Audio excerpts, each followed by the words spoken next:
Baik, selamat siang untuk Bapak Ibu dosen, para peserta kelas. Assalamualaikum warahmatullahi wabarakatuh. Waalaikumsalam. Siang ini seperti tertulis di layar ya. Ini topik yang saya ditugasi untuk menyampaikan, yaitu tentang organisasi profesi pada prinsipnya ya. Di situ tertulis Persatuan Insinyur Indonesia, ya, termasuk aspek legalitas, fungsi, dan juga termasuk persoalan yang terkait dengan etika. Nah, sebelum dimulai, saya perlu mengenalkan diri dulu, ya, karena kita baru pertama kali ketemu ini. Ini berarti angkatan 2021 ya, angkatan 21 ya, 2021 ya. Nama saya seperti tertulis, Dedi Kurniadi. Saya saat ini bertugas mengajar di Prodi Teknik Fisika S1, S2, S3, dan S2 Instrumentasi Kontrol. Saya sendiri dalam aktivitas pengembangan keilmuan berada di kelompok keilmuan instrumentasi dan kontrol ya. Mungkin itu perkenalan singkat. Nah, saya full screen-kan saja kalau gitu PowerPoint-nya.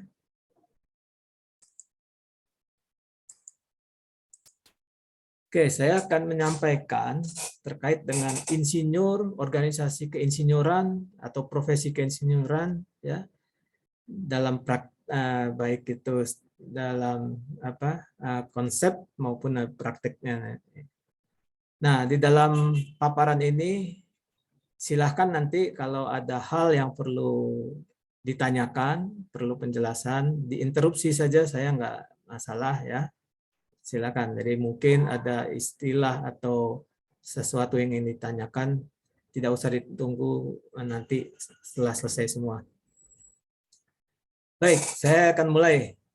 Nah, Anda masuk ITB, Fakultas Teknologi Industri.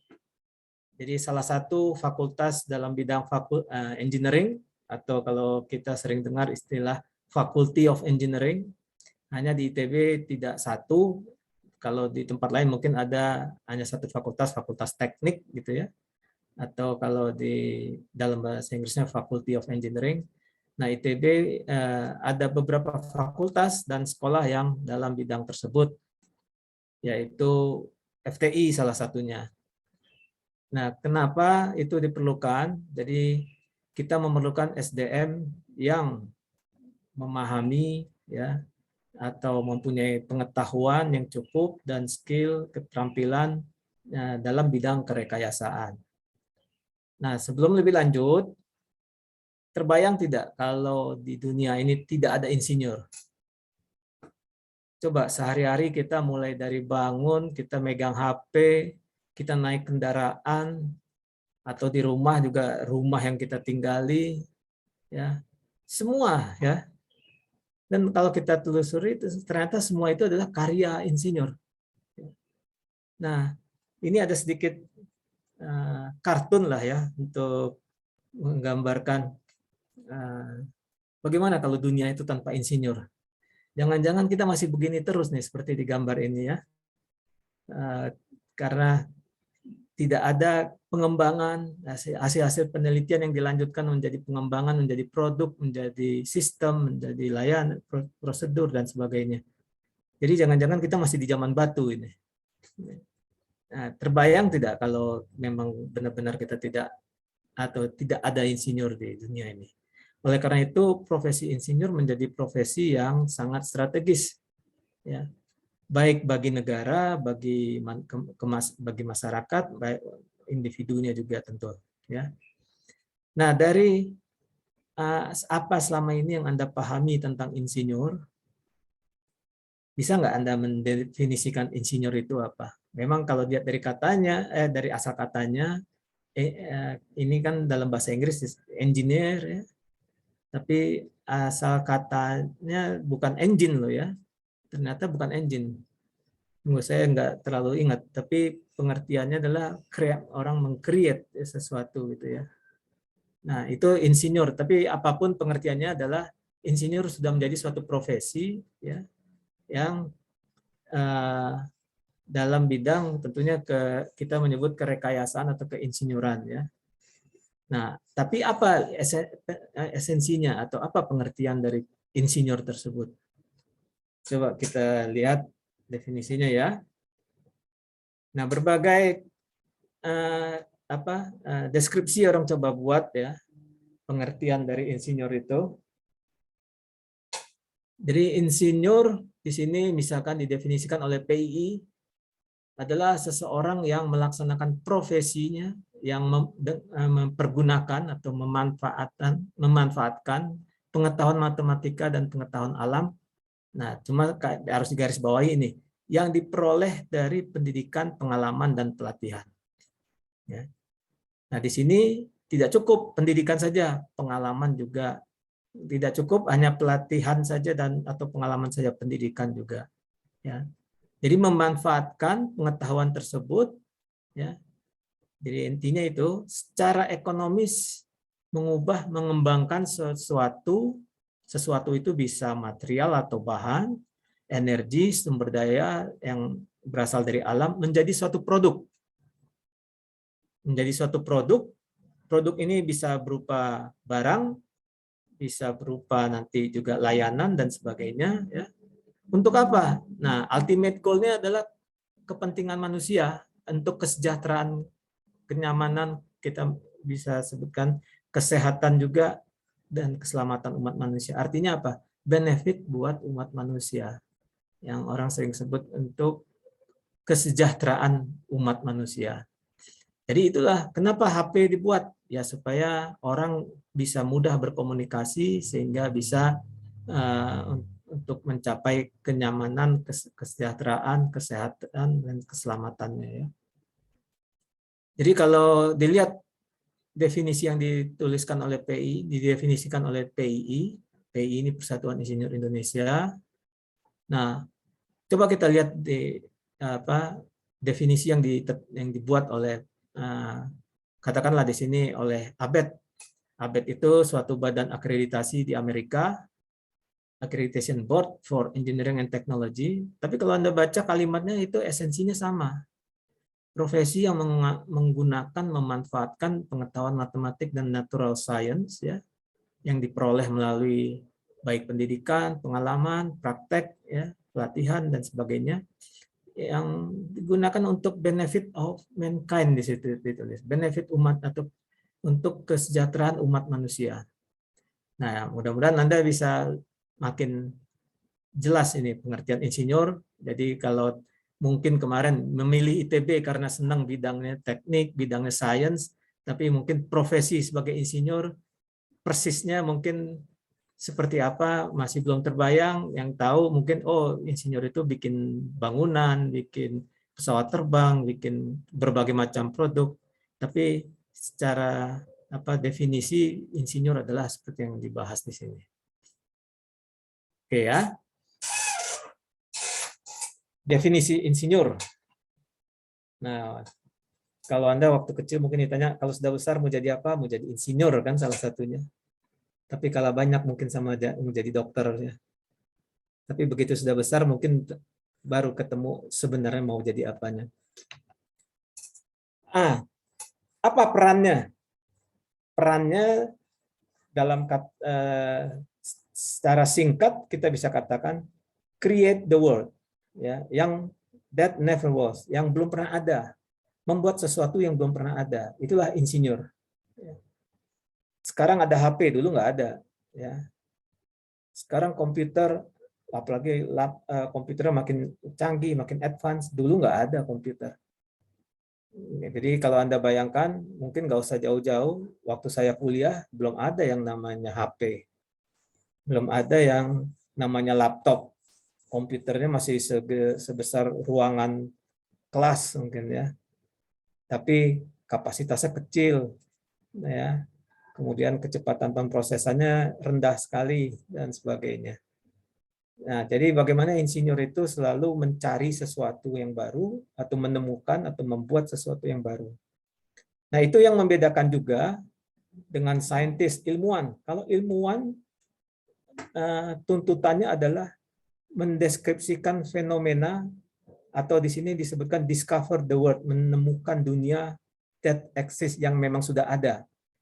Jadi bagaimana saintis itu mendeskripsikan misalkan ya hukum termodinamika.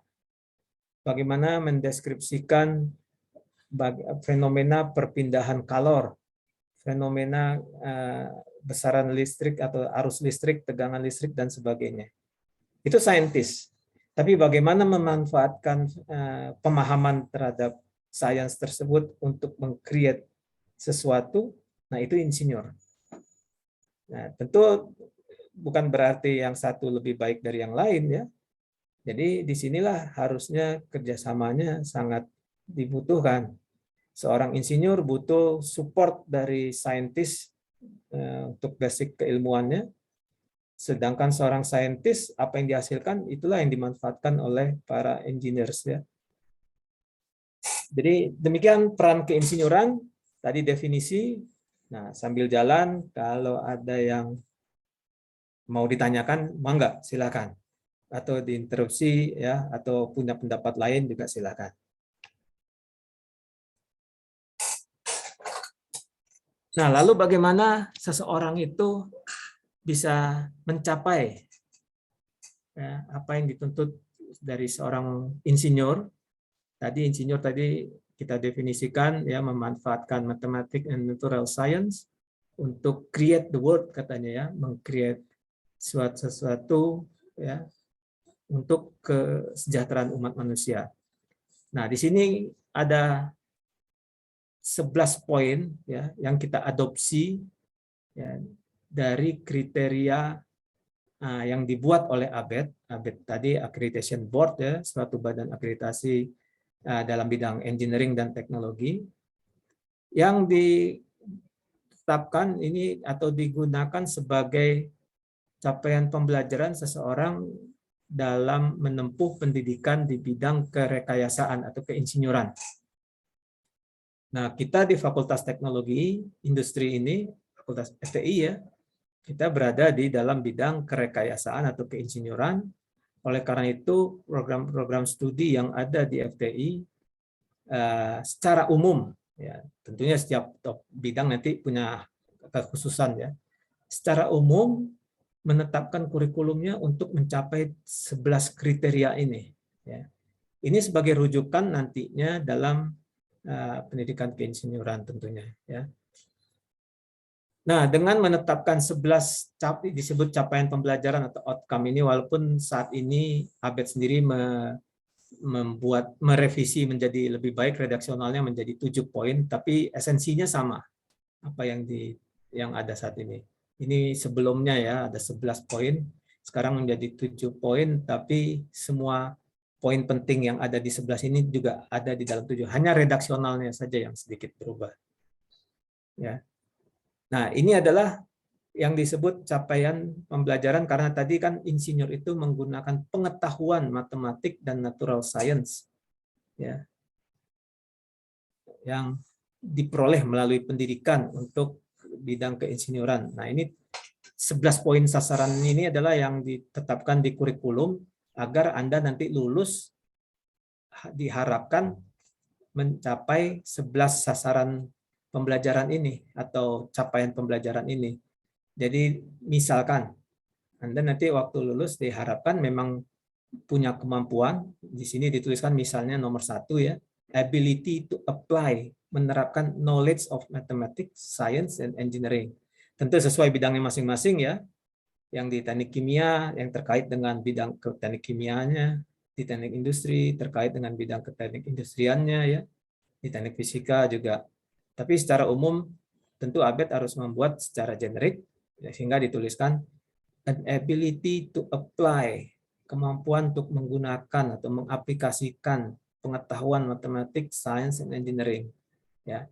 Nah, kalau Anda lihat ini semua, ada 11, ternyata kita lihat di situ tidak hanya yang sifatnya itu teknis, misalkan Mathematics, Science, and Engineering, tapi juga ada yang sifatnya non-technical, misalkan nomor berapa itu, 1, 2, 3, 4, an ability to function on multidisciplinary teams, ya, kemampuan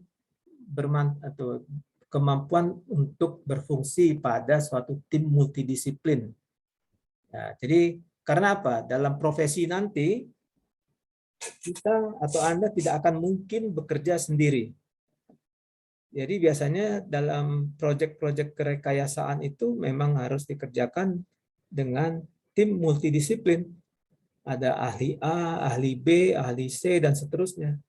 Nah, sehingga bagaimana Anda membekali selama pendidikan di FTI ini atau di FTB, di ITB ini, supaya nanti mampu atau bisa bekerja dalam suatu tim multidisiplin. Ya. Coba, saya nggak semuanya, saya ambil yang contoh-contoh yang mungkin penting untuk diperhatikan ya. Tapi semua penting untuk diperhatikan jelas. Misalnya itu nomor 16, an understanding of professional and ethical responsibility. Nah, ini akan kita bahas di sini nanti.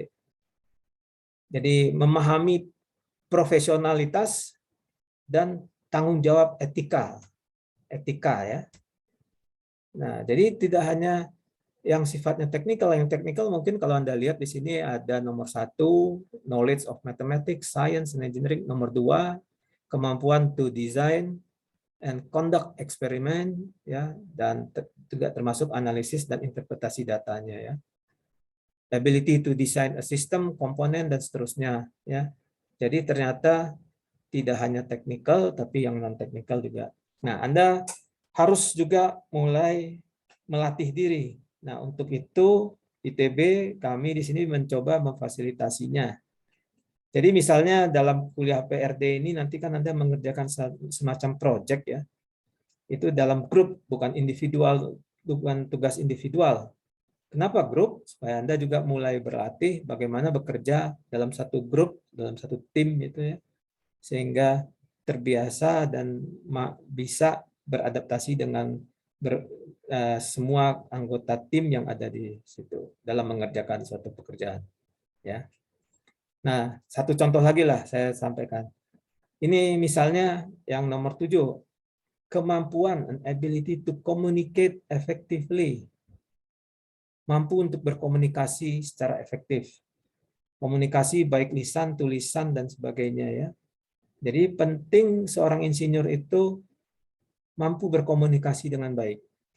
Bagaimana menyampaikan ide, bagaimana menyampaikan suatu usulan solusi dari suatu persoalan, ya.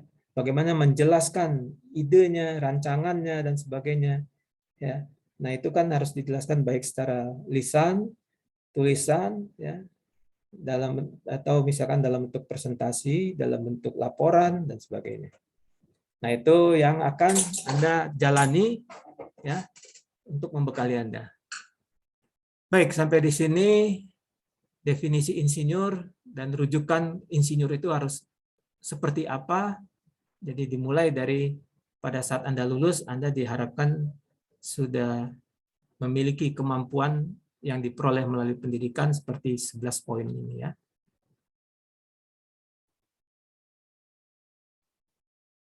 Nah, kemudian coba kita lihat profesi keinsinyuran. Ya, dengan kompetensinya seseorang yang berprofesi sebagai insinyur itu dalam bidang apa saja, ya. Insinyur profesional itu bisa berkarya atau berkarir ya. Pertama jadi di sini saya tuliskan riset dan pengembangan. Jadi seorang insinyur juga mungkin bisa berprofesi sebagai researcher atau research engineer ya, atau untuk development ya, mulai dari jadi riset dan pengembangan. Mungkin juga berprofesi dalam rancang bangun atau desain atau konstruksi dan manufaktur atau dalam operation and maintenance. dalam menjalankan suatu sistem, ya, sistem misalkan menjalankan suatu industri, mengoperasikannya, merawatnya, ya, atau dalam manajemen. Ya. Nah, jadi profesi insinyur itu bisa seorang insinyur itu bisa berprofesi sebagai mulai dari riset dan pengembangan hingga di manajemen, mungkin juga masih banyak yang lainnya ya. Nah, itulah seorang insinyur profesional. Jadi bagaimana kalau Anda mau jadi insinyur profesional itu dengan bekal apa yang diperoleh dari pendidikan, nanti dengan ada pengalaman kerja, ada tadi pengalaman dan pelatihan ya, sehingga Anda bisa berprofesi sebagai insinyur. Nah, lalu bagaimana seorang insinyur profesional itu kualifikasinya ditentukan? Ada beberapa poin yang menjadi perhatian, dan ini ternyata juga kembali tidak hanya profesionalisme itu hanya kepada kemampuan teknikal atau teknis saja. Kalau Anda perhatikan di sini ditentukan oleh perilaku ya, sikap, attitude, pengetahuan jelas. Kalau Anda tidak punya pengetahuan di dalam bidang tertentu, tentu tidak mungkin menjadi insinyur profesional di bidang tersebut ya. Jadi sikap. Nah, ini jadi sesuatu yang harus diperhatikan sekali ini ya. Karena kalau sikap ini ditumbuhkan dengan proses waktu yang tidak sebentar ya, dan perlu juga mengalami suatu pengalaman atau jadi melalui suatu pengalaman maupun pembelajaran sehingga sikapnya terbentuk ya. Kemudian pengetahuan dan keilmuan, keterampilan dan pengalaman dalam menerapkan fungsi-fungsi kerekayasaan. Itu kualifikasinya. Jadi tadi di atas profesi dalam bidang pengembangan, riset, desain, dan seterusnya, kualifikasi mulai dari sikap, pengetahuan, dan keterampilan. Oke, saya terus dulu ya. Nah, profesi keinsinyuran ini ya, ini memang yang similar atau seperti profesi lain ya, merupakan profesi yang memiliki regulasi diri. Jadi dengan satu wadah, suatu organisasi profesi, bagaimana regulasi terhadap profesi ini juga dikembangkan ya. Nah, profesi keinsinyuran dengan regulasi dirinya ya, sehingga profesi ini melalui organisasi profesi menetapkan berbagai hal terkait aktivitas keprofesian ya. Nanti kita lihat misalkan standar dan sebagainya. Nah, profesi keinsinyuran tentu ya dengan fungsinya atau dengan bentuk berupa regulasi diri, self-regulated profession, sehingga perlu ada suatu organisasi yang fungsinya mengawasi keprofesian ini.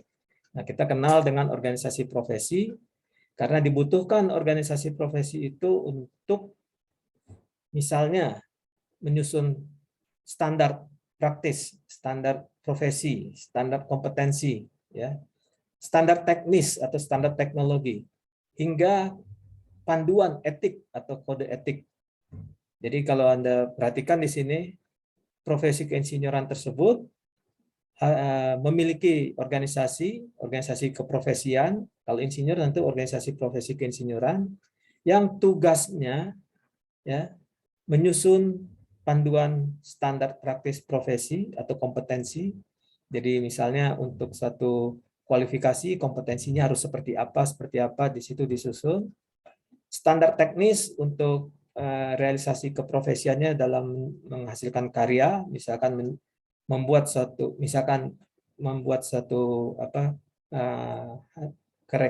dalam bidang kerekayasaan ya harus mengikuti standar teknis. Misalnya membangun pabrik ada standar teknis yang harus dipenuhi ya. Ya, itu standar teknologi. Tetapi juga dalam perilaku organisasi profesi ini juga menyusun panduan supaya seorang insinyur itu bekerja ya, tidak melanggar atau tidak melakukan sesuatu yang di luar ketentuan, bahkan melanggar hukum misalkan. Nah, itu ada namanya kode etik. Karena kode etik ini merupakan panduan dalam bersikap, ya.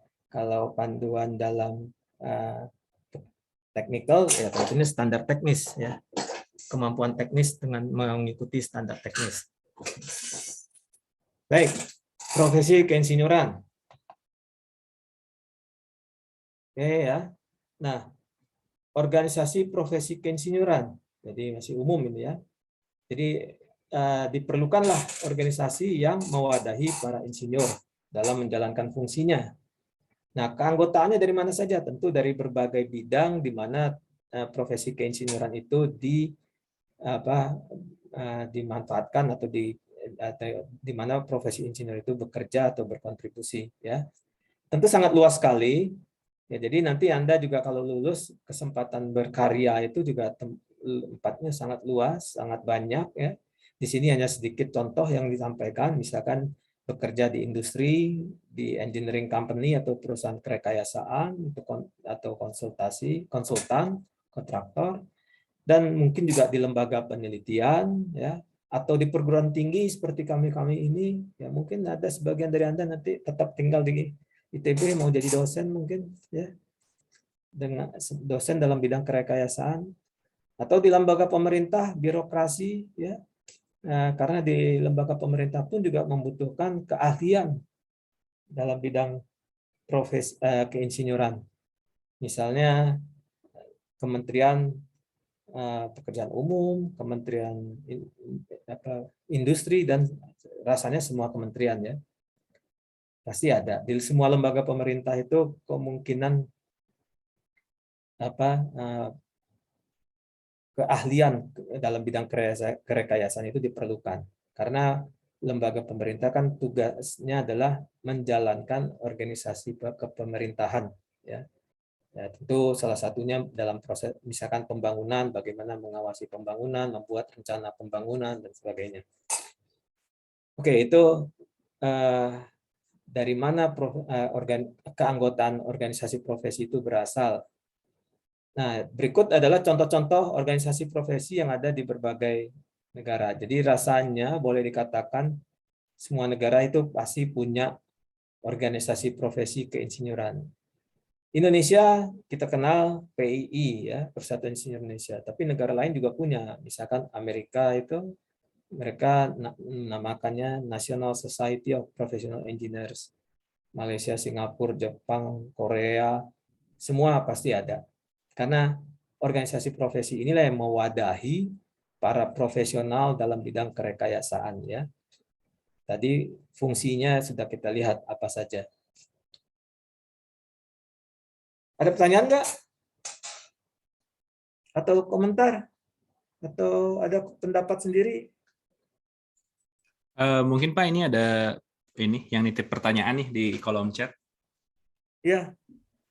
Di sini katanya Jini bertanya apakah seorang engineer bisa sekaligus menjadi atau berasal dari saintis? Karena di pendidikan baik SMA maupun kuliah kami lebih diajarkan tentang dasar ilmu dari mana ia berasal daripada realisasi dalam kehidupan sehari-hari. Ya, mungkin baru tingkat 1 ya. Ya. Baru jurusan di kuliah teknik baru diajarkan. Nah, mungkin tadi tanya apakah seorang engineer bisa sekaligus menjadi atau berasal dari saintis, Pak? Oke, baik. Kalau sekaligus, kok rasanya sulit ya. Saintis sekaligus insinyur. Tapi kalau berasal sangat mungkin. Karena begini, Anda kan kuliah 4 tahun di ITB ini dalam bidang untuk mendapatkan kesarjanaan, ya, yang di Fakultas Teknik atau seperti Fakultas Teknologi Industri, kesarjanaan dalam bidang teknologi industri, misalnya teknik kimia, teknik industri, teknik fisika, ya. Nah, sementara kawan-kawan Anda yang di FMIPA sana kesarjanaan dalam bidang science atau ilmu pengetahuan alam dan matematik, ya. Nah, untuk menjadi seorang insinyur profesional, nanti kita lihat di bagian belakang ada saya tampilkan nanti ada tahapnya namanya PSPPI. Jadi Anda harus masuk dulu ke satu pendidikan ya, namanya program studi program profesi insinyur. Ya. Sedangkan kalau lulus dari kesarjanaan itu kan Anda mendapatkan degree atau kesarjanaan dalam bidang teknik sehingga disebut sarjana teknik. Kalau kawan-kawan Anda di MIPA disebut sarjana sains. Nah, sangat mungkin ya mengikuti pendidikan untuk menjadi insinyur profesional, ya tentu dari insinyur profesional tersebut itu baru Anda lulus program studi profesi insinyur. Nah, tapi untuk menjadi insinyur profesional butuh pengalaman bekerja. Nanti setelah sampai tahap tertentu untuk mendapatkan, karena gini, formal legalnya adalah mendapatkan sertifikat insinyur profesional. Nah, Anda perlu mengikuti namanya ujian untuk sertifikasi insinyur profesional, sehingga nanti akan dapat sebutan insinyur profesional madya, insinyur profesional, ya. Seperti itu. Kalau bahasa Inggrisnya mungkin junior engineers atau senior engineers gitu ya. Tapi itu setelah melewati, karena ada syaratnya, melewati sekian waktu untuk bekerja, setelah itu mengambil ujian profesi sebagai profesi insinyur profesional. Ya, rasanya seperti itu. Jadi teman-teman Anda yang di sains, misalkan di fisika, mungkin saja ya, untuk bisa bekerja berprofesi nantinya sebagai insinyur profesional. Ya. Tentu bedanya sangat berpengaruh ya. Kalau saya backgroundnya fisika, ya tentu ada untuk menjadi masuk ke profesi insinyur, saya juga perlu membekali juga dengan pengetahuan kerekayasaan. Sementara saya waktu sekolah lebih dominan mempelajari dari sisi keilmuan, ya. Nah itu mungkin yang membedakan. Tapi prakteknya kita lihat banyak teman-teman yang dari fisika itu menjadi berprofesi sebagai insinyur. Tentu melewati tahapan-tahapan yang tadi. Nah, jadi kalau Anda yang dari keteknikan mungkin akan lebih cepat harusnya. Karena dalam pendidikan 4 tahun ini Anda dibekali dengan pengetahuan mulai dari basic engineering atau dasar kerekayasaan dan applied engineering dalam bidang masing-masingnya ya. Jadi itu saja mungkin bedanya. Itu pendapat saya loh ya. Karena melihat fakta dari banyak juga dari lulusan fisika itu yang berprofesi sebagai insinyur. Oke, apalagi Pak Laki? Mungkin ada. Kalau tidak ada, saya lanjut dulu nih. Lanjut Pak, sepertinya sudah belum ada lagi Nah, pertanyaan. apa sih fungsi organisasi profesi? Tadi mengembangkan keprofesian. Ya, ini dengan berbagai pelatihan, pendidikan, ya, workshop, macam-macam pengembangan keprofesian itu. Nah, tapi ada 3 hal penting yang perlu diketahui bahwa suatu organisasi profesi itu, khususnya profesi keinsinyuran, pertama, menerbitkan standar kompetensi keinsinyuran. Kalau di PII itu mungkin standar kompetensi itu kapan seseorang itu mendapatkan sebutan misalkan sebagai insinyur profesional madya, ya. Terus nanti sebagai insinyur profesional, ya, atau insinyur profesional muda. Nah itu ada standarnya, ada sertifikasinya. Nah, jadi memang tugas organisasi profesi ya menyusun standar itu ya, standar kompetensi. Nah yang kedua, menerbitkan lisensinya. Jadi lisensi keinsinyuran profesional atau sertifikasi kita sebut ya. Jadi seseorang tentunya akan bisa bekerja dalam fungsi keinsinyuran kalau dia punya lisensi atau sertifikasi. Nah, pertanyaan Anda bisa jadi gini, saya kalau baru lulus kan belum punya sertifikat, masa nggak bisa kerja? Bisa, tapi sebagai yang bertanggung jawab terhadap sesuatu, katakan desain, itu harus seorang yang sudah punya sertifikat atau lisensi, ya.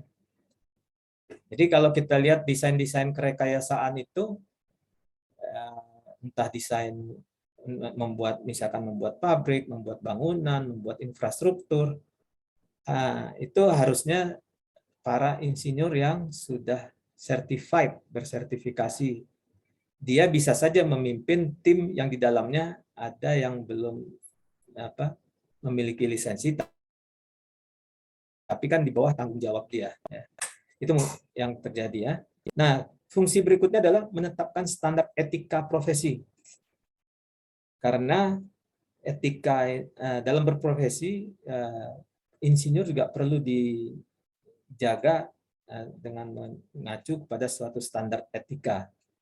Jadi etika ini banyak berhubungan dengan sering disebutnya itu hukum yang tidak tertulis, unwritten law. Ya, jadi kalau hukum misalkan KUHP itu hukum tertulis jelas, itu bukan etika, itu pelanggaran, bisa pelanggaran pidana, perdata dan sebagainya. Tapi kalau etika ini lebih banyak perilaku, ya, sikap yang mungkin nanti tidak ada aturan formalnya, tapi kalau dari segi etika kita melanggar itu terjadi itu, ya. Terus standar teknis, standar teknologi, ya. Misalkan kalau mau bangun pabrik, tangki penyimpanan BBM misalnya, ada standarnya, harus misalkan dimensi dari material yang digunakan, ya. Nah, itu ada standar yang diperlukan. Mau buat alat ukur untuk memantau transaksi gas alam misalnya gitu ya, gunakanlah, ada standar yang ditetapkan, standar untuk menerapkan teknologinya. Jadi itu dibuat oleh organisasi profesi, tugasnya yaitu, ya.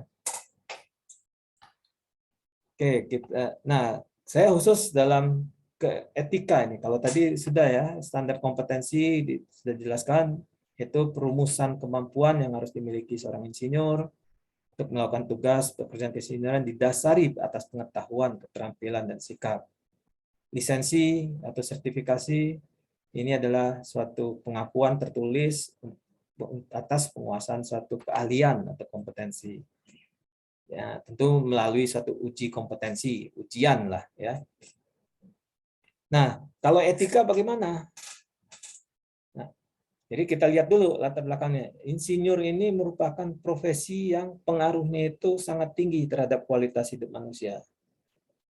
Bisa Anda lihat, kita tiap hari naik kendaraan mobil yang merupakan karya insinyur. Kalau mobilnya itu membuat polusi yang berlebihan ke udara, nah tentu ada sesuatu yang salah.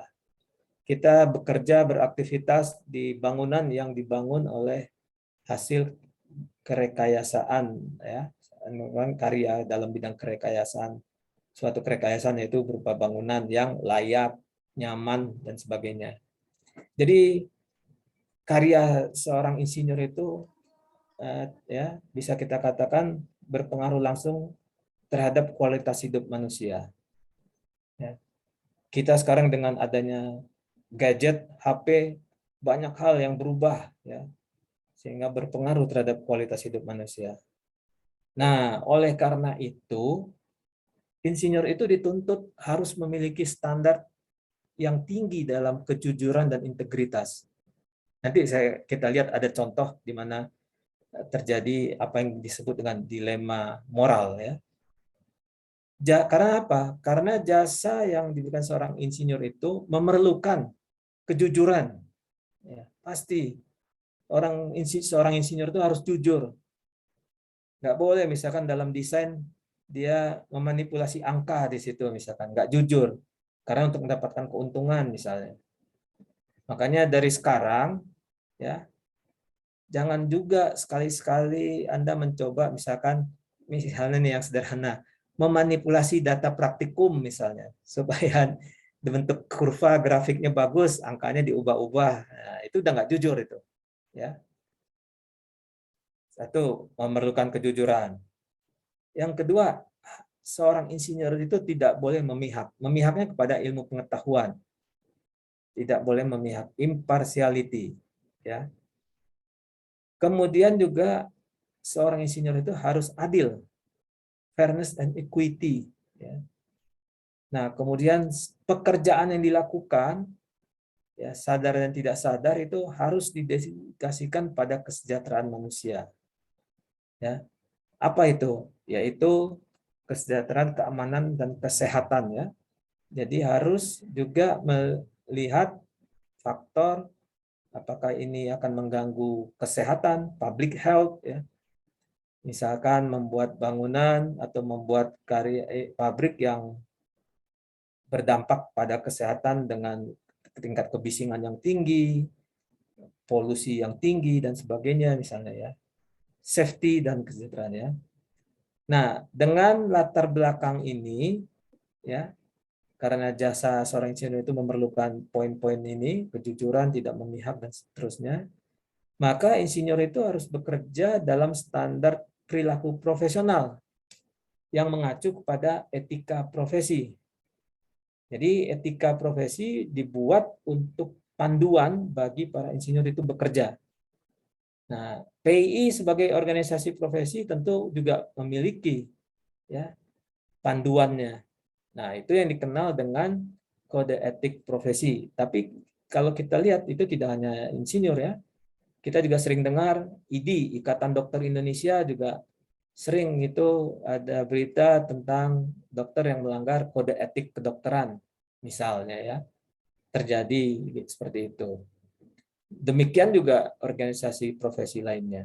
Nah, insinyur tentu salah satunya, apalagi tadi sudah dilihat bahwa profesi keinsinyuran itu adalah profesi yang sangat strategis, menyangkut hajat hidup orang banyak, menyangkut kualitas hidup, kesejahteraan, dan sebagainya, sehingga harus dijalankan dengan sangat-sangat ini, ya, berintegritas lah, ya, jujur dan berintegritas, sehingga memerlukan itu. Nah, kita lihat contohnya. PI menyusun kode etik.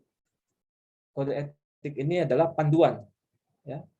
Jadi panduan seorang insinyur dalam bekerja, ya, agar tidak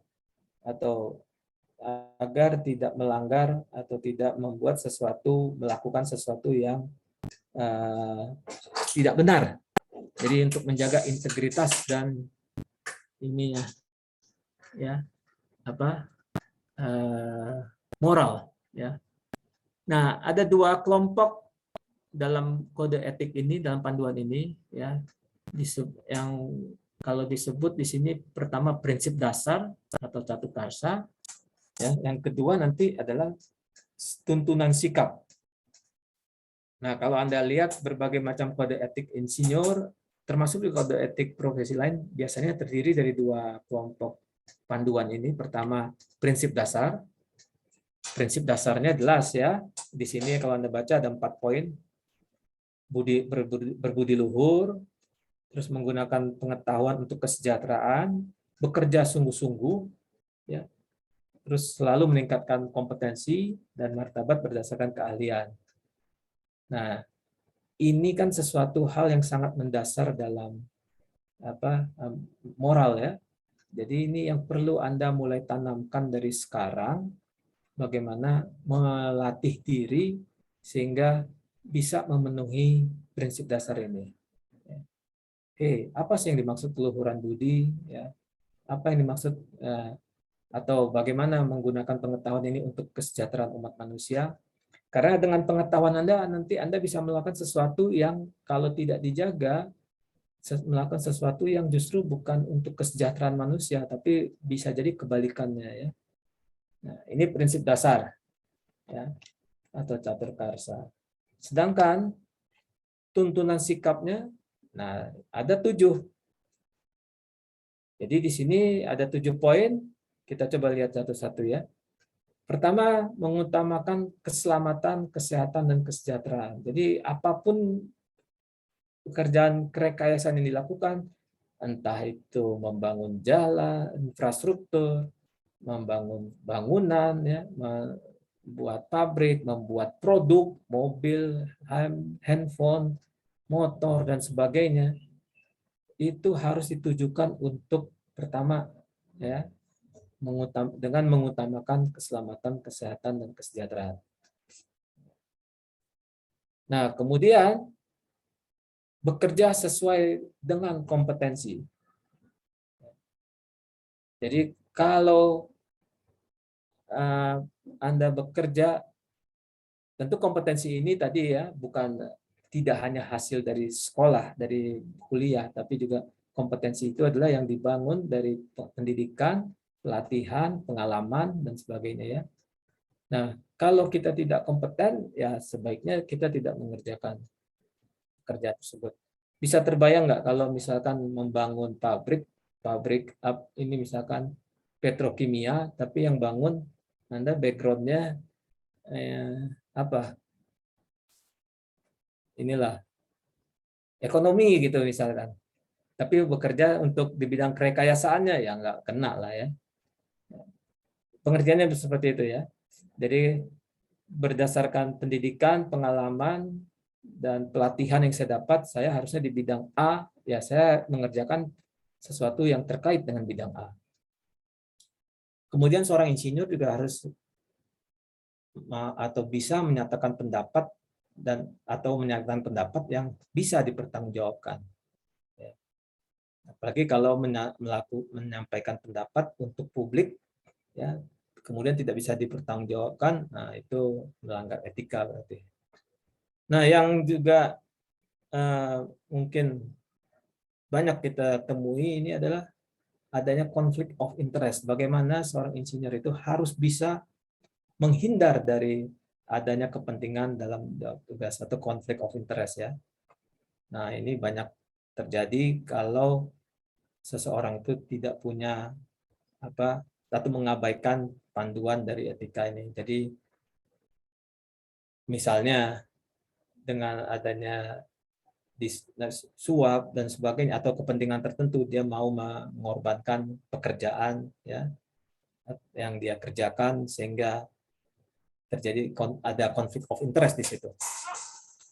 Ya. Lalu membangun reputasi, memegang teguh kehormatan, integritas dan martabat profesi. Ya, ini jelas sekali ini ya tuntunan sikapnya. Nah, yang terakhir mengembangkan kemampuan profesional. Jadi tidak sekedar dibaca, kalau menurut saya kode etik ini ada 4 dan 7 ya, panduan prinsip dasar dan panduan sikap. Bagaimana Anda merasakan dari panduan ini atau kode etik ini sehingga terbentuk ya perilaku yang diharapkan sesuai dengan apa yang dijaga oleh kode etik ini.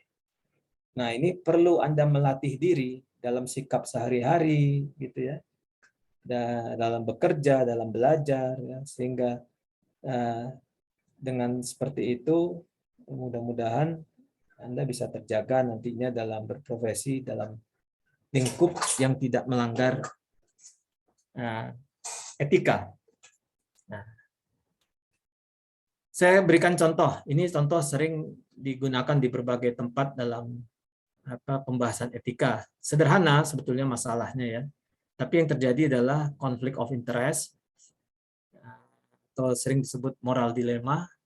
Jadi begini, ini sebagai contoh ya. Misalkan Anda seorang insinyur bekerja di satu industri gitu ya. Nah, kebetulan pabrik atau industri di tempat Anda bekerja atau Anda kelola ini, Anda sebagai insinyur di situ membuang atau mengeluarkan material atau zat lah atau gas ya ke atmosfer yang zat itu belum ada aturannya, khususnya di Badan Lingkungan Hidup misalkan ya. Nah, namun setelah karena Anda seorang insinyur harus belajar sepanjang hayat, Anda belajar lagi, terus Anda melihat ada literatur yang baru ya, referensi-referensi baru, ternyata zat tersebut punya masalah. Jadi zat tersebut dapat mengakibatkan masalah kesehatan untuk orang di sekitarnya. Ya. Nah, tapi dari segi regulasi, aturan, zat itu belum ada peraturannya.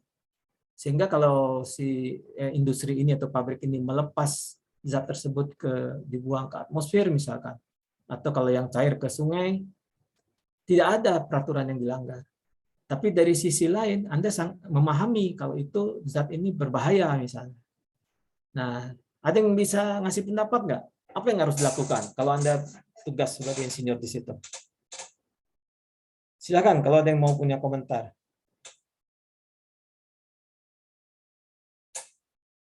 Masa nggak ada? Siapa? Aisyah. Kalau menurut saya kan insinyur memiliki kode etik ya Pak, dan kode Ya. etik nomor 1 sendiri itu adalah menjaga keselamatan, kesejahteraan, dan keamanan masyarakat. Gitu. Jadi kalau kita ikut secara kode etik harusnya boleh kita kita tidak boleh melanjutkan mengeluarkan zat atmosfer tersebut karena dapat membahayakan keselamatan umat, keselamatan masyarakat di sekitarnya kayak gitu. Akan tetapi kadang tapi kita juga harus lihat sih Pak, kalau misalnya kita misalnya itu adalah salah satu kayak mungkin kalau kita kan membuat suatu bahan dan ternyata bahannya ini itu juga bermanfaat bagi orang lain dan bahannya itu krusial. Seperti itu, Pak. Jadi kalau misalnya mungkin bahannya krusial, misalnya contoh anggapannya saja ya, Pak. Misalnya kita membuatkan vaksin, contoh saja ya, Pak. Vaksin yang ternyata itu sangat krusial bagi orang, gitu. Tapi limbahnya vaksin ini ternyata sangat Membahayakan ya. meracuni masyarakat di sekitarnya, ya membahayakan masyarakat di sekitarnya kayak gitu. Kalau saya sendiri kadang kita lihat cost and benefit masing-masing sih Pak, gitu. Kita tergantung kita nggak bisa lihat dari satu aspek aja gitu, maksudnya. Mungkin kalau misalnya kita gini, ternyata bahan yang kita ciptakan tuh jauh-jauh lebih bermanfaat, sangat-sangat bermanfaat dan sangat-sangat krusial bagi kehidupan bagi kehidupan masyarakat banyak. Mungkin kita bisa membuat suatu pabrik lain, kita mungkin membangun pabrik lain atau menyuruh masyarakat di sekitarnya itu untuk pindah gitu Pak. Kalau ketika saat itu tuh benar-benar sangat krusial seperti itu Pak. Tuh, tapi mungkin kalau itu bukan hal yang krusial atau mungkin enggak, mungkin bisa diganti yang lain lah, atau mungkin bukan suatu hal yang sangat-sangat penting atau ya itu mungkin kita bisa membuat suatu hal baru lagi gitu, atau mungkin kita mengganti atau kita sendiri yang memindahkan pabrik atau apa gitu sih Pak. Terus sebenarnya banyak pertimbangan juga dalam kasus ini, terlihat dari apa produk yang kita hasilkan dan bagaimana masyarakat di sekitarnya, itu sih Pak. Kalau dari saya itu. Tetapi tetap kita harus mengutamakan keselamatan masyarakat itu sih Pak. Jadi masyarakat bukan hanya masyarakat, tapi masyarakat banyak. Itu Pak dari saya. Ya, bagus Aisyah. Cukup lengkap ulasannya. Ya, memang dilema ini ya. Tapi ya tugas insinyur memang harusnya ya mencari solusi ya dari persoalan ini. Jadi kalau kita lihat, saya buat diagram di bawah itu antara moral dan hukum ya. Jadi begitu itu di luar hukum, karena ini kan tadi dalam soalnya dituliskan belum ada diatur oleh lembaga yang berwenang terhadap material atau zat tersebut. Berarti dari segi hukum tidak ada yang dilanggar. Nah, kita harus mengacu ke moral. Moral, etika keinsinyuran. Tadi sudah disampaikan, nomor 1 adalah untuk keselamatan, kesehatan, dan kesejahteraan. Nah, jadi berpikirnya memang harus ke situ, ya. Tapi saya juga percaya kalau dalam praktek yang sebenarnya hal seperti ini tidak sederhana, tidak mudah, ya. Ini kan mungkin sebagai contoh saya tuliskan hanya dalam kalimat yang singkat. Jadi mungkin dibayangkan mudah, tapi memang tidak mudah pada praktisnya, apalagi berbenturan dengan banyak hal ya, misalkan dengan memproduksi atau mengeluarkan zat tersebut ke udara, produknya itu mungkin jadi produknya sangat diharapkan oleh si perusahaan atau industri tersebut karena banyak keuntungan yang diperoleh. Nah, jadi kalau zat tersebut tidak boleh dibuang, banyak juga yang harus dia lakukan, misalkan yang membuat perangkat atau instalasi untuk menetralisirnya dan sebagainya, yang secara ekonomi mungkin perlu diperhitungkan lagi. Jadi memang tapi dalam praktek hal seperti ini mungkin sangat bisa jadi akan jadi kompleks ya. jadi tidak sederhana. Tapi kembali lagi, ya kita sebagai seorang insinyur ya, tetap harus bisa berpegang pada panduan etik tadi. Ya, karena hal seperti ini akan banyak ditemui. Oh, secara legal kita nggak ada yang kita langgar, nggak ada yang kita langgar peraturan dan sebagainya misalnya ya. Kembali ke moral. Dan kalau sudah bicara moral, mungkin jadi tidak sederhana juga. Tapi cukup panjang dan baik, Aisyah ya. Terima kasih. Mungkin ada yang lain.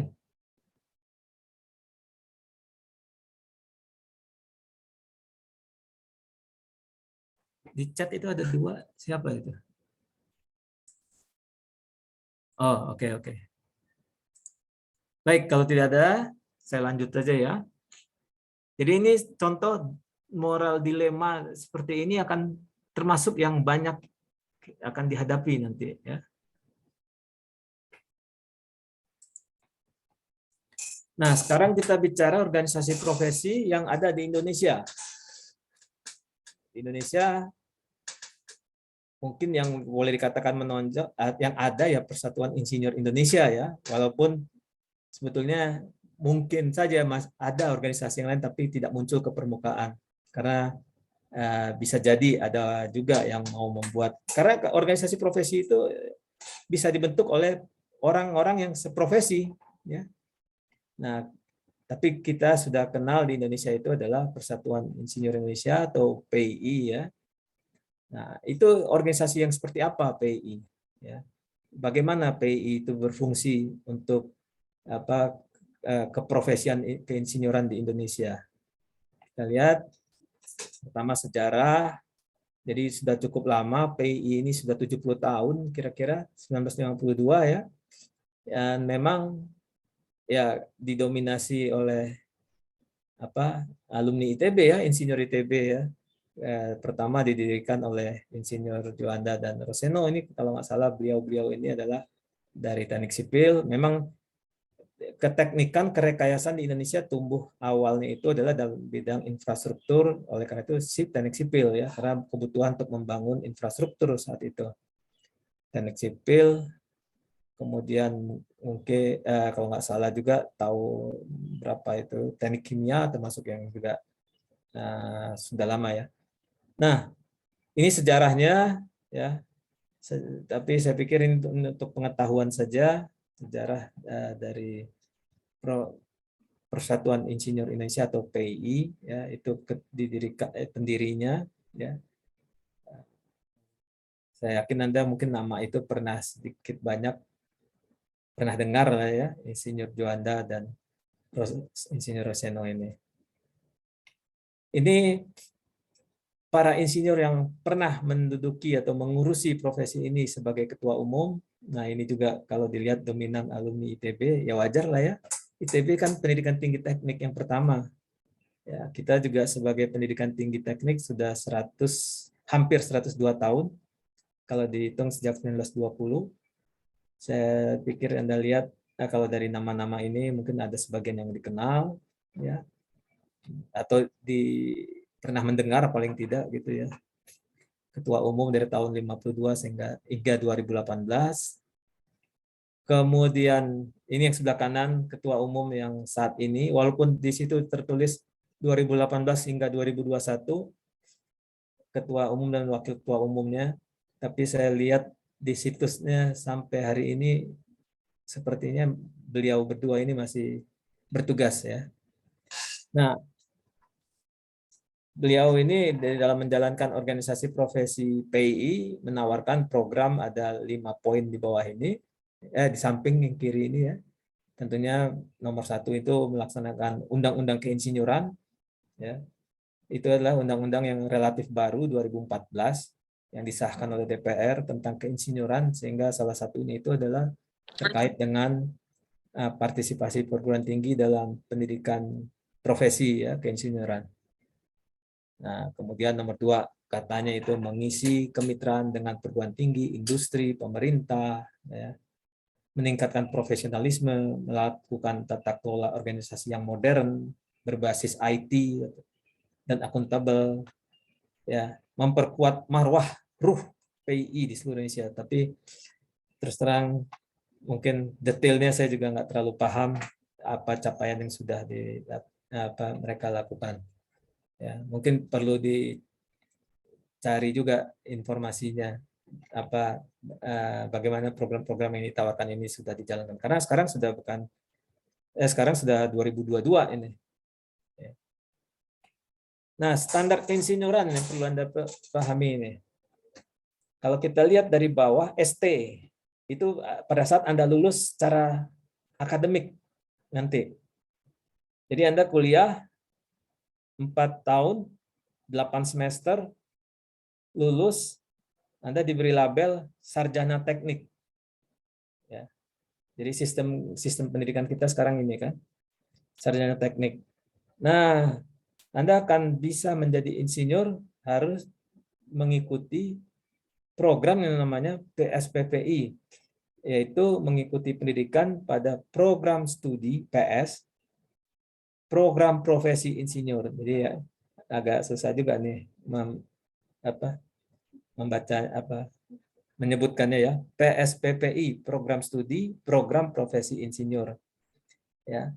Jadi ini program profesi yang harus diikuti pada seorang yang telah lulus sarjana untuk nantinya masuk ke bidang keinsinyuran.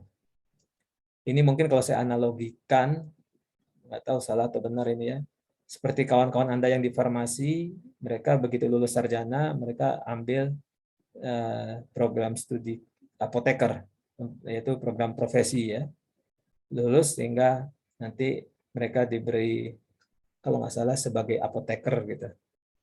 Nah, ini insinyur ya. Jadi Anda harus lewat dulu ini. Nah, beberapa tahun yang lalu itu rame-rame itu banyak yang jadi waktu undang-undang ini disahkan, banyak orang padahal sudah berprofesi sebagai insinyur saat itu, bahkan insinyur yang relatif senior dan sebagainya, karena secara formal belum pernah lewat PSPPI, jadi mereka pada mengambil menjadi mahasiswa lagi di program studi PSPPI ini, ya, termasuk para dosen-dosen. Ya. Tapi kalau waktu itu untuk orang-orang yang sudah berpengalaman dan sebagainya, kegiatannya tidak dalam bentuk belajar mengajar, tapi dalam bentuk istilahnya RPL, rekognisi pengalaman lampau. Jadi pengalaman-pengalaman mereka sebagai portofolio yang dievaluasi. Oh, si ini itu pernah pengalaman mengerjakan proyek keinsinyuran ini, pernah mengerjakan ini, pengalaman sekian tahun dan sebagainya gitu ya. Sehingga nanti dinyatakan sebagai insinyur ya. Nah, jadi begitu. Jadi nanti Anda akan jadi insinyur kalau sudah lewat PSPPI. Tapi belum insinyur profesional karena harus bekerja. Nah, untuk masuk ke situ ada uji kompetensi untuk mendapatkan sertifikat kompetensinya yang warna kuning ya. Nah, nanti kalau sudah, Anda akan dapat namanya STRI, Surat Tanda Registrasi Insinyur.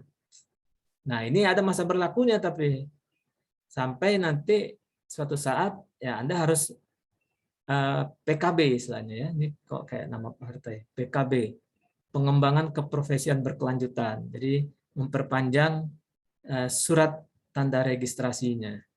Nah, sementara kalau insinyur asing, karena di negaranya sendiri mereka sudah program yang di awal-awal ini, sehingga mereka bisa langsung kalau memang terlibat dalam pengerjaan bidang kerekayasaan di Indonesia, ya mereka harus, tapi tetap harus punya surat tanda registrasi insinyur. Nah, kira-kira standar keinsinyuran itu seperti ini.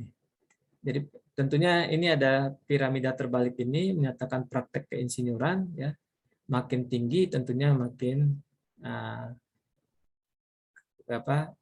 keterlibatannya itu ya harusnya makin lengkap lah ya.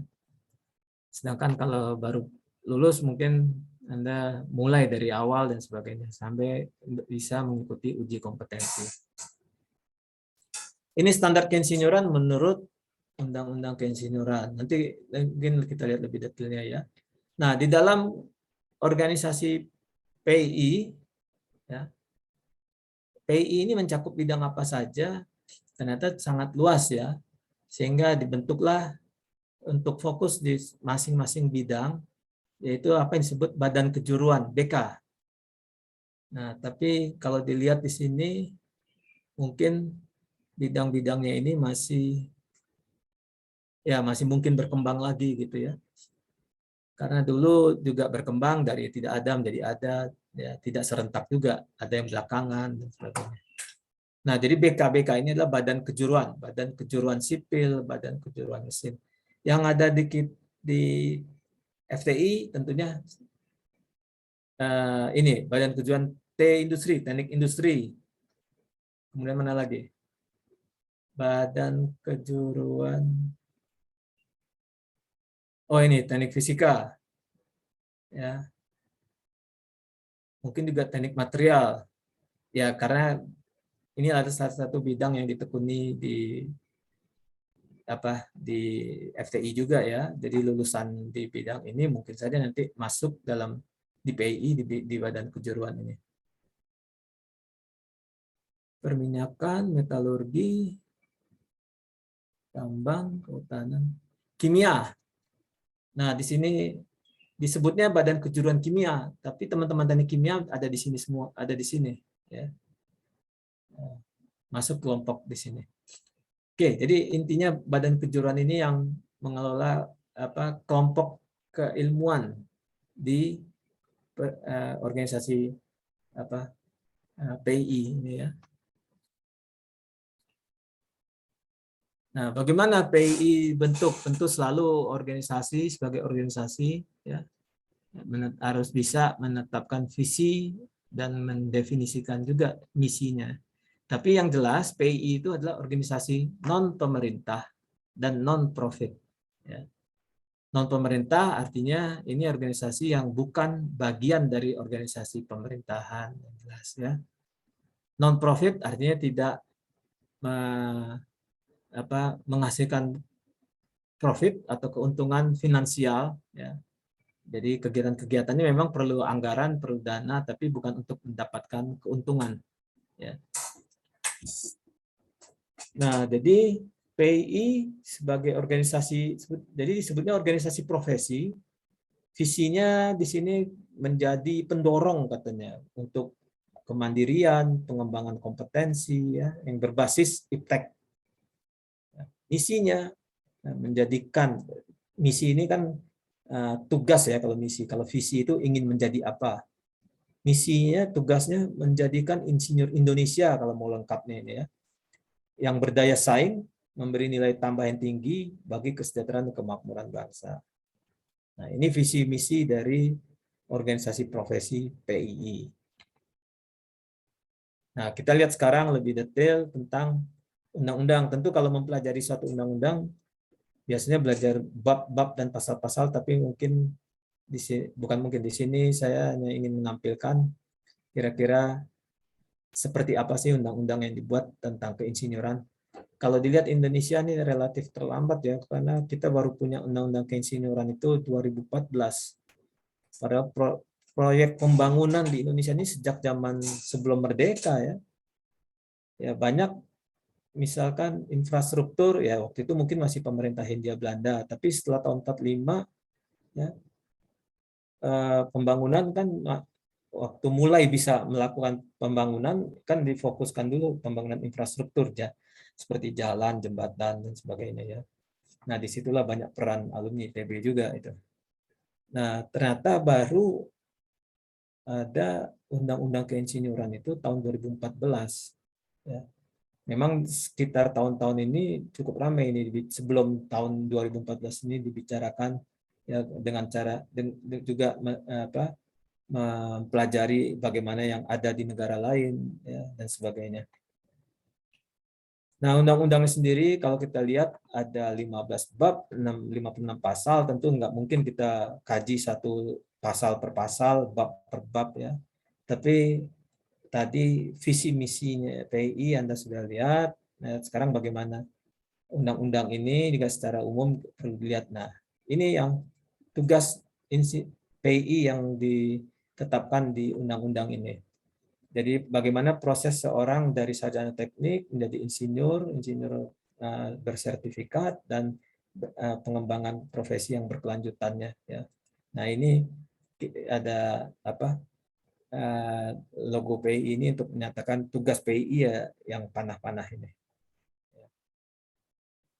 Jadi misalnya lulus PSPPI sebagai insinyur, nah PII yang mencatat orang ini insinyur, gitu, ya. Uji kompetensi, melakukan akreditasi, ya, dan seterusnya, ya. Jadi ini tugas PII yang dinyatakan dalam Undang-Undang Keinsinyuran. Nah, lalu undang-undang ini apa sih yang diharapkan dengan dibentuknya undang-undang ini? Kalau nggak salah ini proses untuk menjadi undang-undangnya juga cukup panjang ya, tidak setahun 2 tahun rasanya dulu saya dengar. Ya. Dan jelas untuk kepentingan nasional, semangatnya adalah kepentingan nasional dan kesetaraan. Artinya kita ingin negara kita khususnya dalam bidang kerekayasaan itu mempunyai kesetaraan dengan negara-negara lain. Ya. Nah, semangatnya tentu untuk kepentingan nasional tadi ya, dan kesetaraan, menjadikan Indonesia ini mandiri dan maju. Karena negara yang maju, kita sangat paham, negara nggak lepas, negara itu bisa maju atau tidak lepas dari teknologi, ya, penguasaan teknologi. Nah, siapa yang menguasai, yang untuk penguasaan teknologi ini tugas siapa ya? Tugas insinyur. Ya. Kemudian melindungi masyarakat dan lingkungan. Nah, tadi tugas keinsinyuran, keprofesian insinyur harus bisa untuk kesejahteraan, ya, keselamatan, lingkungan, dan sebagainya itu ya. Nah, kemudian jumlah insinyur, ya. Nah, ini sekarang saya nggak tahu data terakhir ya jumlah insinyur. Kira-kira 3 tahun yang lalu, ini terakhir saya kurang tahu karena mungkin dengan kondisi pandemi, tapi 3 tahun yang lalu jumlah insinyur di Indonesia itu masih berkisar lah kalau nggak dikatakan belum ya, 75.000 kalau nggak salah ya. Jadi, mungkin kalau ada yang bisa mengkoreksi, seingat saya sekitar seperti itu. Kemudian pertambahan per tahunnya itu jumlah insinyur nggak banyak juga, hanya berapa ribu gitu ya. Padahal negara kita dengan berapa penduduk kita sekarang? 275 mungkin ya. Udah lewat 250 itu. 250 juta maksudnya ya, penduduk. Dengan jumlah penduduk yang banyak, area yang begini luasnya negara kita, laut dan daratannya ya. Jadi proses pembangunan juga sangat dibutuhkan, harusnya lebih cepat ya, sehingga manfaatnya bisa segera dirasakan. Itu kan membutuhkan insinyur yang banyak ya. Nah, memang jadi tidak mudah ya, kebutuhan tinggi, tapi mungkin yang sering kali jadi polemik atau pembicaraan itu banyak tidak mudah. Misalkan industri itu mencari lulusan yang bisa dikaryakan atau dipekerjakan sebagai insinyur, ternyata katanya tidak mudah juga ya. Nah, jadi bagaimana lulusan perguruan tinggi bisa memenuhi kebutuhan itu. Silakan loh kalau ada yang mau komen ya. Nah, kemudian meningkatkan peran insinyur di industri. Sekarang rasanya industri di Indonesia juga sudah memang peran insinyur Indonesia ya yang inilah, kalau nggak dibilang dominan ya memang dipegang oleh insinyur Indonesia sendiri. Lain waktu tahun 70-an gitu ya, tahun 70-an itu masih banyak proyek-proyek keinsinyuran itu banyak insinyur asing yang dilibatkan gitu ya. Karena memang dibutuhkan tapi belum tersedia ya. Nah, kemudian transfer iptek dan minat. Transfer iptek ya jelas yang mungkin bisa dilakukan ya melalui insinyur ya. Kemudian mengendalikan kebutuhan insinyur asing. Ya, ini banyak faktor yang berpengaruh ya. Tapi nggak mungkin kita tidak menggunakan insinyur asing karena bagaimanapun juga kita berinteraksi dengan negara lain dan kebutuhan insinyur itu banyak faktor yang menentukan ya. Misalkan pembangunan proyek itu apakah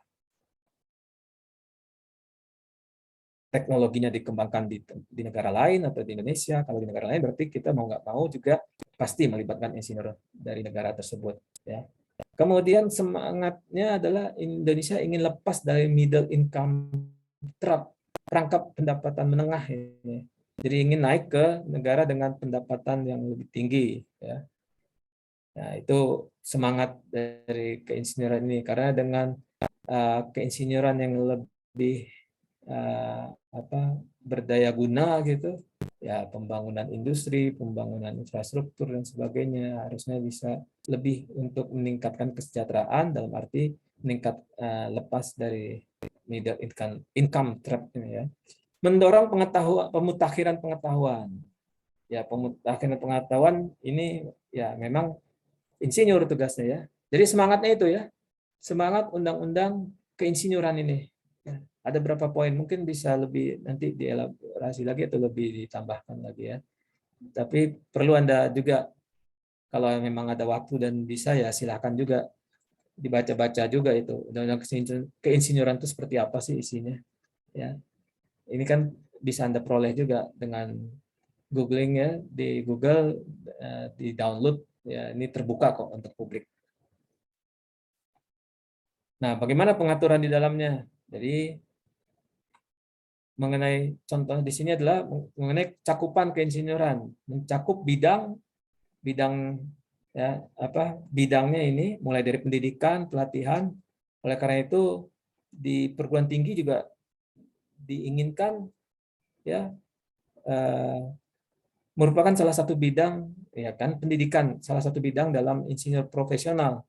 Oleh karena itu banyak juga dosen-dosen yang sudah mencoba atau mengikuti PSDPI ya, kemudian sertifikasi dan seterusnya. Karena juga pendidikan, kalau perguruan tinggi itu pendidikan dan penelitian ya. Ya, tapi tidak hanya perguruan tinggi, mungkin lembaga-lembaga pengembangan SDM lain juga melakukan. Tapi yang intens untuk bidang keinsinyuran ya pendidikan dan penelitiannya di perguruan tinggi. Bidang berikutnya adalah konsultasi, konstruksi, kemudian manajemen industri dan manufaktur, kemudian sumber daya mineral, sumber daya alami. Ya. Ini mencakup bidang dari keinsinyuran sampai G. Ya. Terus pembentukan, pengoperasian, pengelolaan aset ini, operational and maintenance juga termasuk di sini. Sedangkan disiplinnya, ya, nah mungkin Anda bertanya, kok dari mana nih yang bidang di FTI masuk di sini? Semuanya bisa. Anda tertarik masuk di disiplin kebumian dan energi ini, ya, Anda bisa masuk ke perusahaan-perusahaan, misalkan industri migas, industri energi baru terbarukan, dan sebagainya. Ya, ya memang kalau dari terminologinya seolah-olah ini milik kebumian ya, ITB. Enggak begitu. Maksudnya ini bidang. Ya, dalam satu bidang itu tentu multidisiplin, semua bidang, banyak disiplin diperlukan. Rekayasa sipil misalkan dan lingkungan terbangun, built environment misalnya ini ya. Ini mungkin kalau Anda baca di sini seolah-olah ini ada hanya teknik sipil, apalagi arsitek ya. Tidak, ini berbagai disiplin ilmu termasuk Anda yang belajar di FTI ya. Karena ini nanti bisa jadi dalam bentuknya itu bentuk industri, ya, company dan sebagainya. Industri jelas ya, industri juga bukan berarti hanya dari FTI saja yang masuk ke disiplin di sini ya. Karena industri manufaktur, selain manufaktur, industri konstruksi dan sebagainya. Nah ini ada 7 sampai misalkan aeronautika dan astronautika ya. Nah, ini bukan berarti dari penerbangan saja ya atau astronautika ya. Tapi dari berbagai disiplin lah, termasuk misalkan teknologi perkapalan, pertanian pun banyak ya, yang bidang-bidang pertanian yang membutuhkan keahlian ya, membutuhkan keahlian yang ada di FTI.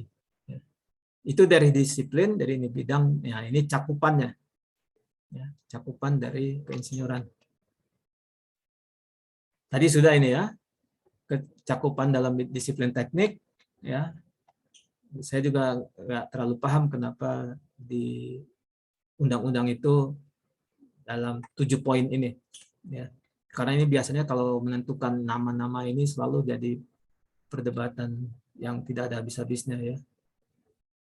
Tapi intinya disiplin keilmuannya ini. Disiplin bidang ya, sorry. Disiplin apa dalam bidang teknik nih. Ya. Sedangkan cakupan bidangnya mulai dari pendidikan tadi sampai ke pengoperasian dan pemeliharaan ya. Oke, saya cepat aja. Nah, apa hak dan kewajiban insinyur? Tentu undang-undang ini juga harus mencantumkan hak dan kewajiban. Ya, ya berhak memperoleh perlindungan hukum. Ya, misalkan di sini contoh kita baca lihat saja ya. Memperoleh perlindungan hukum selama melaksanakan kode etik insinyur dan standar keinsinyuran. Jadi misalkan Anda bekerja dan ternyata Anda benar-benar melaksanakan sesuai kode etik dan sesuai standar teknis yang diharuskan, Anda akan dilindungi secara hukum. Kalau misalkan memang nggak bisa dihindari, tetap ada kecelakaan, ya misalkan, dan sebagainya. Ya, menerima imbalan, mendapat pembinaan. Tapi kewajiban jangan lupa. Ya, kewajibannya melaksanakan kode etik. Nah, sehingga nggak bisa ditinggalkan ini. Tadi Aisyah ya menjawab, kembali lagi ke kode etik. Kode etik kita akan bisa terjaga harusnya dengan tetap dalam panduan kode etik ini. Terus kewajiban lainnya melakukan inovasi, melaksanakan standar keinsinyuran, ya, mementakhirkan iptek dan sebagainya. Ya. Jadi hak dan kewajiban juga diatur di dalam undang-undang keinsinyuran. Nah, demikian juga hak dan kewajiban pengguna. Ya, kalau insinyur ini kan artinya bekerja dalam bentuk memberikan jasa keinsinyuran ya. Jadi penggunaannya itu juga punya hak dan kewajiban. Haknya apa? Tentu misalkan nomor 1 ini mendapat cakupan mutu keinsinyuran sesuai perjanjian. Contohnya ya berhak. Tapi juga wajib memberikan informasi dan dokumen yang lengkap sesuai kebutuhan. Silakan dibaca ini. Sedangkan pemanfaat keinsinyuran, kalau ini pengguna, ya pemanfaat itu artinya memanfaatkan hasil-hasil keinsinyuran, berhak mendapatkan informasi atas keselamatan hasil kegiatan keinsinyuran. Jadi informasi keselamatan misalkan bagaimana Anda memanfaatkan jalan bebas hambatan, jalan tol gitu, itu kan sebagai pengguna, pemanfaat kita juga berhak mendapatkan informasi untuk keselamatan ya. Tapi kewajibannya kita harus juga punya kewajiban mengikuti standar penggunaan. Jadi misalkan jalan tol itu kan karya insinyur. Kemudian ada aturan kecepatan tidak boleh lebih 80 km per jam. Nah, tapi banyak kita melanggar. Ya, itu kewajiban pada itu harusnya kewajiban. Jadi saya lihat di jalan tol contohnya 80 km per jam, tapi mobil umumnya berlari di atas 80 km per jam sebagai pengguna ya. Kan kita pengguna di jalan tol itu. Sehingga kewajiban mengikuti ketentuan standar penggunaan hasil kegiatan keinsinyuran itu kita tidak jalankan. Ya risikonya macam-macam ya. Nah, itu. Jadi Anda saya harapkan makin paham lah ya bahwa ada hak kewajiban pengguna, ada hak kewajiban pemanfaat ya. Pengguna keinsinyuran ini mungkin yang punya proyeknya, pemanfaat ini mungkin orang umum yang memanfaatkan hasil karyanya gitu ya. Sama juga Anda menggunakan HP ya, harusnya Anda dapat informasi untuk keselamatan hasil menggunakan HP tersebut. Nggak boleh di-charge dalam keadaan atau digunakan dalam keadaan charging misalkan dan sebagainya ya. Tapi juga kita harus mengikuti ketentuan standar. Nah, silakan dipelajari, dilihat ini ya sebagai seorang insinyur. Nah, sedangkan undang-undang ini juga mengatur peran kelembagaan pemerintah, peran dari lembaga dan pemerintah. Jadi pusat, PI pusat, ini ada Dewan Insinyur yang mengawasi, ya. Unsurnya ada pemerintah, industri, perguruan tinggi, PI, pemanfaat keinsinyuran, dan kalau kita lihat ini ke presiden. Jadi Dewan Insinyur Indonesia bertugas merumuskan kebijakan. Ya, kemudian menjalin kerjasama, mengawasi ahli teknologi, dan sebagainya. 3 poin ini ya. Sedangkan PI sendiri, jadi Dewan Insinyur itu, PI ada di bawah Dewan Insinyur, ada kode etik, ya. Kemudian ini tugasnya, jadi melaksanakan kebijakan Dewan Insinyur, ya dalam pelayanan, ya dalam program profesi, pengembangan keprofesian dan sebagainya. Ya. Jadi termasuk juga PI bertugas menetapkan kode etik, kerjasamanya ke internasional dan sebagainya. Memberikan advokasi itu juga penting bagi insinyur. Ya. Karena pekerjaan keinsinyuran seringkali juga pekerjaan yang memiliki risiko tinggi. Ya. Sedangkan pembinaan, ya ini kira-kira kalau dilihat dari sini, pemerintah, menteri, Kementerian Pertahanan, kementerian ya, banyak kementerian yang juga terlibat dalam pembinaan keinsinyuran. Kementerian Bidang Pendidikan khusus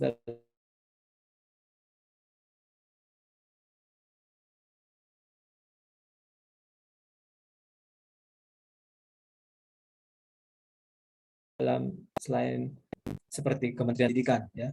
Jadi pemerintah ada bab 12 ya. Jadi yang diatur oleh undang-undang keinsinyuran ini. Nah, kita lihat juga undang-undang ini juga mencakup masalah persoalan sanksi artinya kalau untuk pelanggaran, peralihan dan manfaat ya. Jadi ada ketentuan pidananya juga ya. Nah, hati-hati juga ini kita ini. Kalau kita melanggar ya tentunya hal umum lah, di mana-mana kalau melanggar pasti ada sanksi ya.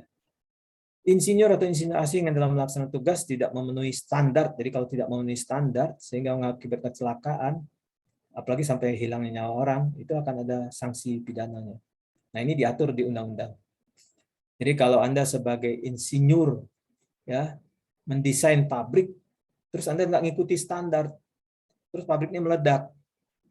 Nah, begitu diinvestigasi ketahuan ini misalkan menggunakan kabelnya ini nggak standar, menggunakan ukuran pipanya nggak standar misalkan, atau materialnya yang digunakan tidak standar, tidak mengikuti standar, misalkan ukurannya lebih kecil ya, di pipa kabel listriknya yang lebih ini ukuran lebih kecil, pipa yang lebih tidak berkualitas, tidak mengikuti standar lah pokoknya ya.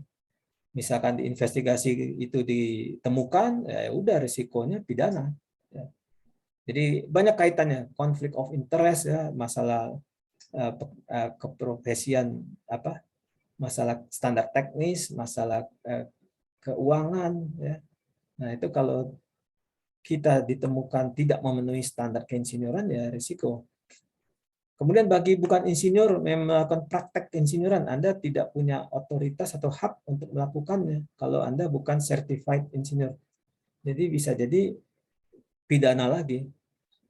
Jadi misalnya kalau bangun pabrik itu mensyaratkan insinyur yang terlibat itu paling tidak yang bertanggung jawab itu harus certified. Begitu ketahuan tidak certified, bisa ada masalah. Jadi kenapa orang yang tidak jelas kompetensinya atau tidak bersertifikasi ditugaskan, nah, terus terjadi kecelakaan, ya sudah jadi masalah. Jadi ini sanksi-sanksi ketentuan pidana juga diatur di undang-undang ini ya. Nah, manfaatnya juga bagi masyarakat, ya, bagi insinyur, bagi pendidikan keinsinyuran, bagi negara juga deskripsikan di undang-undang ini. Ya. Oke, mudah-mudahan bisa memberikan insight ya terkait dengan organisasi profesi profesi keinsinyuran, kemudian bagaimana profesi keinsinyuran harus dijalankan, ya. Memang masih sangat jauh, nanti Anda ya 4 tahun sih nggak lama harusnya ya. Artinya ini sambil Anda kuliah, sambil belajar selama 4 tahun, hal-hal seperti ini mungkin baik juga kalau Anda ada perhatian untuk mempelajarinya ya. Karena Anda mau nggak mau, Anda sudah masuk di bidang, apalagi masuk di FTI, bidang kerekayasaan ya. Fakultas Teknologi Industri ini kan bidang keilmuannya core adalah kerekayasaan, engineering. Jadi ya perlu Anda pahami. Baik, masih ada waktu, saya tawarkan kalau ingin ada diskusi atau tanya jawab, silakan.